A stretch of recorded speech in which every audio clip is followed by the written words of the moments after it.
My name is Claudia Thrane, and I have a podcast that is called Qué Pasa Iowa, and I also write for Iowa Starting Line, which is a news outlet.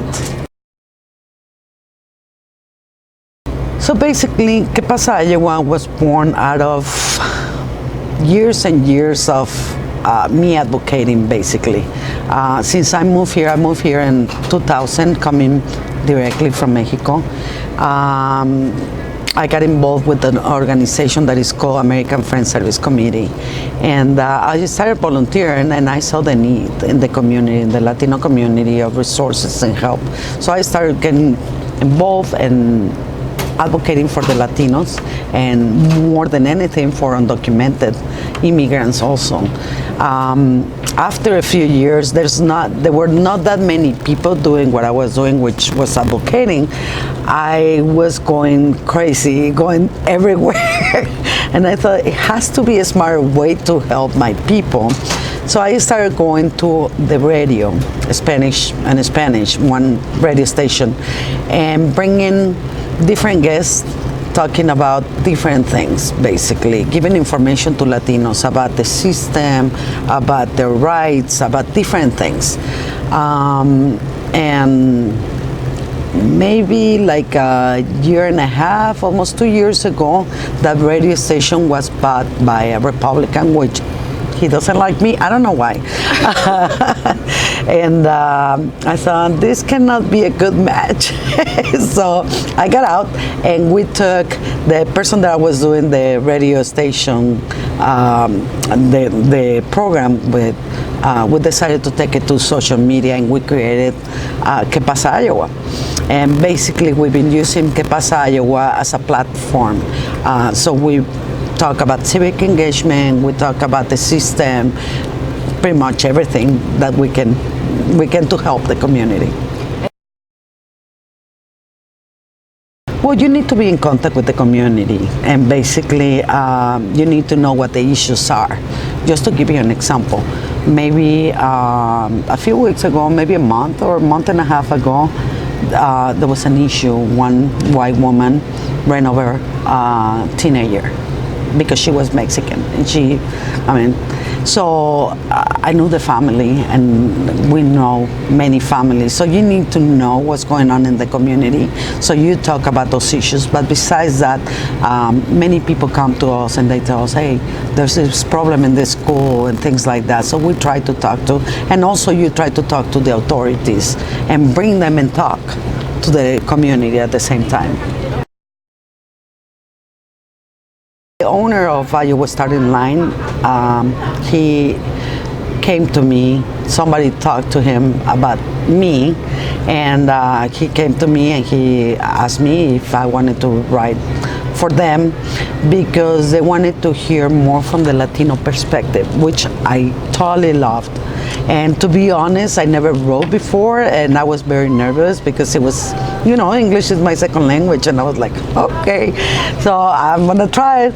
But I thought that it was such a good opportunity I couldn't pass on, because that's exactly what I wanted. I wanted to advocate for the Latino community, but with the mainstream community, so they know more about us. And you hear so many misconceptions about us that I thought, this is the best way. So I better do a good job. So I started writing articles and stories about immigrants with different backgrounds, with different situations, things like that. And I love it, to be honest, I love it, yeah. Well, it's what your president says. Not my president, but yours. Obviously, that we are criminals, that we come here just to take jobs, or we take advantage of the system, things like that. And I'm just tired of hearing all that. I'm tired. I'm an immigrant, but I know that I have a privilege that many of my people don't have here, because I speak the language, because I'm married to a white person, because I have papers, things like that, and they don't have that. So I recognize that. So I always think, if I have that privilege, I better use it for the good and helping them, and not to use my voice, but to give them voice. I'm going back to my privilege. I speak English. I do have a big accent. I do know that, but I speak English. And maybe I don't fit the profile that many expect from a Latino person. So far, it's been good up until Trump. I remember when Trump was elected, I was in Cabo on vacations, thank God. And there were I met these people, and they were from here, from the States, from Nebraska. And this person, he just told me, "Oh, so you live in Iowa? Yeah. Are you illegal?" I mean, that was the first thing. And it was the very first time somebody asked me that. And they asked me that in Mexico. But that's the irony of that. But after that, it's been constant. It's been constant. I'm just going to give you another example. One day I went to the transportation office with my grandson, and I tried to speak Spanish to him so we don't lose the language. And he asked me to go to the bathroom. I told him, yeah, go to the bathroom in Spanish. And a lady, I just saw somebody coming after me, and it was a big lady, and she started yelling at me, "This is America!" Like crazy, and since I'm not a violent person, I'm not even aggressive, but I'm so tired of all this that my reaction wasn't that good. So I was in front of her face and I said, "So what's your problem?" And she didn't expect that, and she turned around and left. But this started with Trump, just with Trump. I'm pretty sure we are. And I think, and I hate to recognize this, but I think that Trump has been the biggest motivator here. And I know that we as humans, there's two things that move us, either love or fear. And in this case, we've been moved by fear. For many, many years, I've been insisting a lot to my people. I always tell them, go vote. And they don't do it. They hardly do it. But right now, I think since Trump, they've been more involved. They are paying more attention, definitely.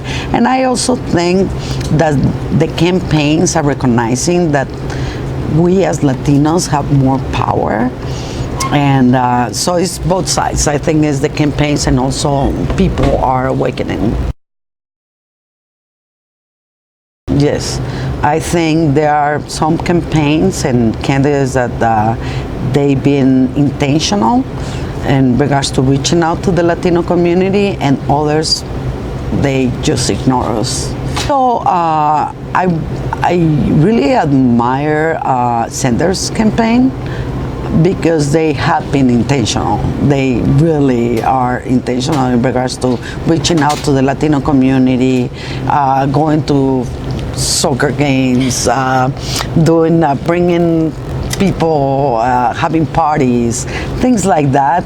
I haven't been to any of them, to be honest, but I know that they've been having that, and they have a lot of Latino stuff. So that's when you know they're intentional. It's not just a candidate saying the right thing, but actually doing, and you can tell. The Warren campaign has been another one that I see that they do it, and even Booker is gone, so he was good. What's his name? Steyer too. They've been good also. They've been getting together with the Latino community. Not as much as the Sanders. I think Sanders has been the main one that is very, very impressive. And there's another one, like Buttigieg. I got together with their campaign. I told them what I think, and I told them what to do, and you don't see any of it. any. And I'm not saying pay attention to me, but I'm saying, well, show something. And I don't care if he says that he has a good relationship with minorities. I don't see it. I just don't see it. And in my opinion, if you put out a good ad because people are criticizing you, and you put a good ad with black people are there, that doesn't mean a thing, in my opinion. No? Chop, that's another one that I don't think they've been good about reaching out at all, whatsoever. So, yeah. Oh, yeah, definitely. I totally believe that. Yeah. Again, he's been intentional and people will respond to it.